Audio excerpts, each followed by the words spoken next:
Okay, so we have been dissecting our latest book, that was The Miracle Morning, and we are now on chapter number 4, which is about why did you wake up this morning, right? So, in the last few chapters, we have been discussing the techniques which will be highly helpful for us to improve the quality of our days and the quality of our lives, and which things should be done by us at the start of each morning if we really want to improve our lives, right? So, in the last chapter, we saw that why improving our lives on a daily basis and why being a better person each day is important for the level of success that we will be achieving in our lives, right? So in this chapter, the author asks us that why did you wake up this morning, like did you have to wake up, or did you wake up on your will because you wanted to, because you had a purpose, because you wanted to achieve certain things. So the most of us will answer no, we didn't want to wake up. Actually, we did not feel like waking up because we wanted to sleep. We were feeling so good, but we had to wake up, and we most of us just procrastinated to the last minute possible so that we won't have to wake up any earlier, right? So that happens even with me, even with everyone. We just don't want to wake up, but in doing so, it is well said that if you snooze you lose, right? So if you snooze your alarm, you're actually losing to the world, to the negative forces of the world, because you're sending out the signals that no, I don't want to wake up. Just procrastinate it, just delay it as much as you can, just postpone it. I want to postpone life, I want to postpone living, right? So actually we want to change our lives. Actually we want to change our lives in such a way that we will want to wake up each morning.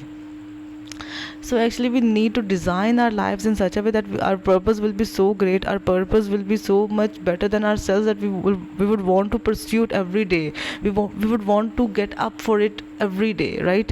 So then it is said that how what is the ideal hours of sleep, how much sleep should you get each day in order to feel energized and in order to feel active.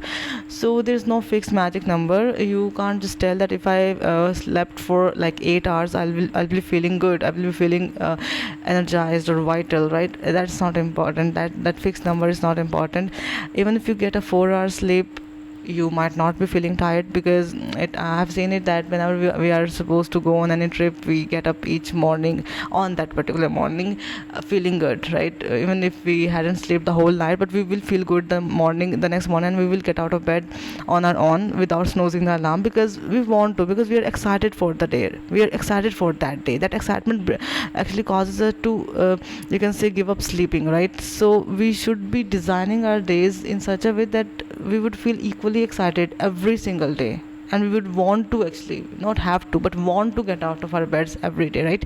So it's a study that shows that if you tell yourself the night before that I will be feeling energized and I will be feeling active no matter how many hours of sleep I get, you will feel that day, because you will feel that way, because you will be programming your subconscious mind that I am going to feel good the next morning. So if you are having a 9 hour sleep, but you are telling your mind that this is not enough, I need more hours of sleep, you will be feeling tired the next day, right? And if you tell your subconscious mind that even if I get a 4 hour sleep or a 5 hour sleep, I will be feeling good, because I am the one who decides, I am the one who is in control, who is in charge of the way I'll be feeling. So if I want to feel excited, I will be feeling excited and active, even if I get lesser sleep, right? So that does not matter. The sleep hour number does not matter how much hours you sleep.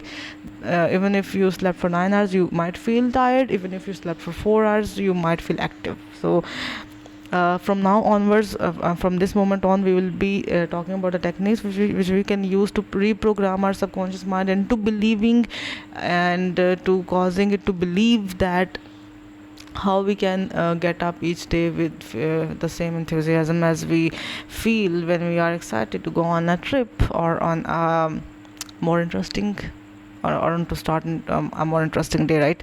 So um, up till now we know all the techniques that we are going to practice after we wake up: the visualization technique, the meditation technique, exercise, etc., etc. We have seen that in the previous videos, right? But now onwards we'll be talking about how to wake up in the first place, right? That is more important, because you won't be doing all those activities if you don't get up, right? So first you are supposed to get up before you do all those things, and it gives you a sense of freedom. It gives you a sense of control over life when you don't snooze your alarm, when you when someone else is not controlling you, when you were truly in control of your life, that your alarm clock rang and you just got up at the same moment, that is when you really have acquired the power of self control, right? So that is the true self discipline. And you will be feeling so much in charge of your life, you will be feeling so much in control of your life, that your day will simply follow suit, right? And we'll see that in the next few videos. Till then, take care of yourself and like, subscribe the channel if you want to. Thanks for watching.